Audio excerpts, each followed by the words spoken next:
हरे कृष्णा। तो जगन्नाथपुरी में भगवान की बहुत सारी यात्राएं और बहुत सारे उत्सव मनाए जाते हैं और भगवान के उत्सव शुरू होते हैं ज्येष्ठ पूर्णिमा, जो भगवान का प्राकट्य दिवस है। और स्वयं जगन्नाथ जी ने इंद्रदुम्न राजा को कहा था कि इसी दिन मेरा प्राकट्य उत्सव मनाना, और भगवान का उस दिन अभिषेक होता है, उनको बाहर लाया जाता है और अभिषेक होता है बहुत सारे जल के साथ। और उसके बाद भगवान की ज्वर लीला शुरू होती है और भगवान बीमार होते हैं, जिसको अनवसर काल भी कहा जाता है। भगवान एक स्थान पे रहते हैं, अपने मंदिर से बाहर किसी स्थान पर रहते हैं और लक्ष्मी जी के साथ वो अपनी लीला करते हैं। और भगवान को बुखार होता है, चिकित्सक आते हैं और भगवान का बहुत सारी जड़ी बूटियों के साथ इलाज होता है।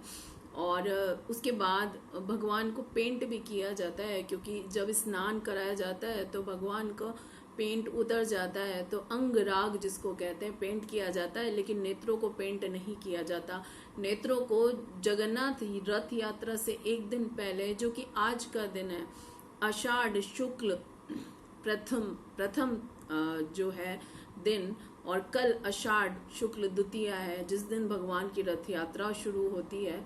तो आज के दिन भगवान के नेत्रों को पेंट किया जाता है तुलसी की लकड़ी के द्वारा, और उसको शहद में डुबाया जाता है तुलसी की लकड़ी को, और भगवान को काजल लगाया जाता है, तो भगवान के नेत्र एकदम जीवंत हो जाते हैं। और चैतन्य महाप्रभु इस दिन 15 दिन बाद भगवान से विरह वेदना अनुभव करने के बाद चैतन्य महाप्रभु नहीं रह पाते। सुबह गुंडीचा मंदिर मार्जन के बाद चैतन्य महाप्रभु जाया करते थे भगवान के दर्शनों को करने के लिए। और नेत्रों का उत्सव, उसको नेत्रोत्सव क्यों कहते हैं? क्योंकि भक्त के लिए भगवान का दर्शन ही उनके नेत्रों का उत्सव है।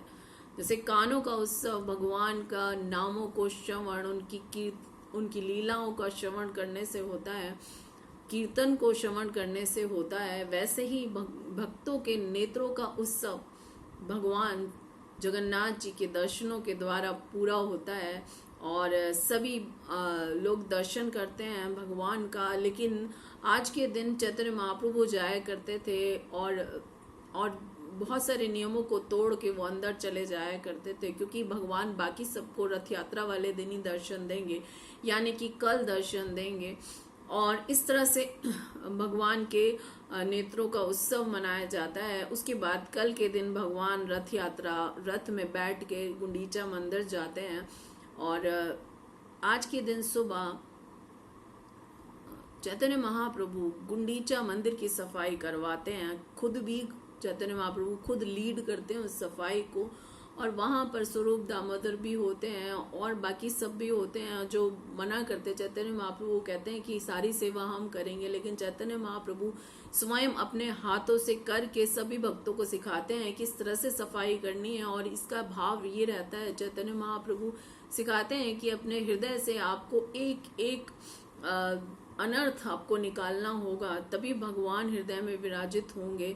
सारा बालू, सारे तिनके, सारी धूल चैतन्य महाप्रभु अपने हाथों से निकालते हैं, अपने वस्त्रों में भर भर के बाहर डालते हैं, और भगवान का शरीर पूरा धूल धूसरित हो जाता है। लेकिन महाप्रभु उस बहुत ही ज्यादा सुंदर लगते हैं उस धूल से भी।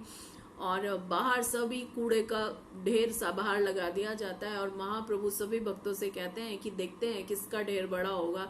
लेकिन चैतन्य महाप्रभु का कूड़े का ढेर जो उन्होंने सफाई की होती है वो सबसे बड़ा होता है। बहुत सारे मटके लाए जाते हैं, पानी भर भर के गुंडीचा मंदिर को अंदर बाहर से बाहर सड़क तक सफाई की जाती है।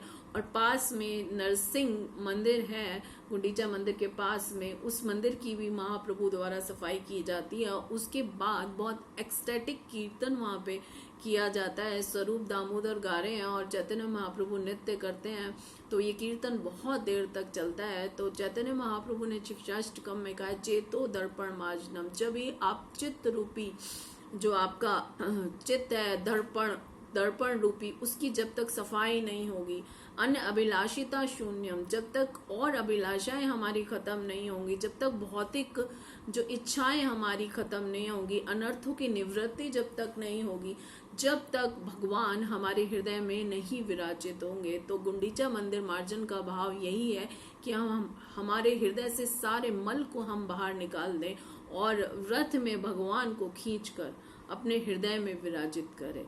तो रथ यात्रा और गुंडीचा मंदिर मार्जन का भाव यही है कि हमारे हृदय में भगवान आए, और ये द्वारका से वृंदावन की यात्रा है। और कुछ ऐसा भी कहा जाता है कि कुरुक्षेत्र से जब राधा रानी मिली भगवान को, और वहां से सभी गोपियां और राधा रानी भगवान के रथ को खींच के वृंदावन की तरफ ले जा रही हैं, तो उसी भाव से सारे भक्तगण भगवान का रथ खींचते हैं और उनको वृंदावन की ओर लिए जाते हैं।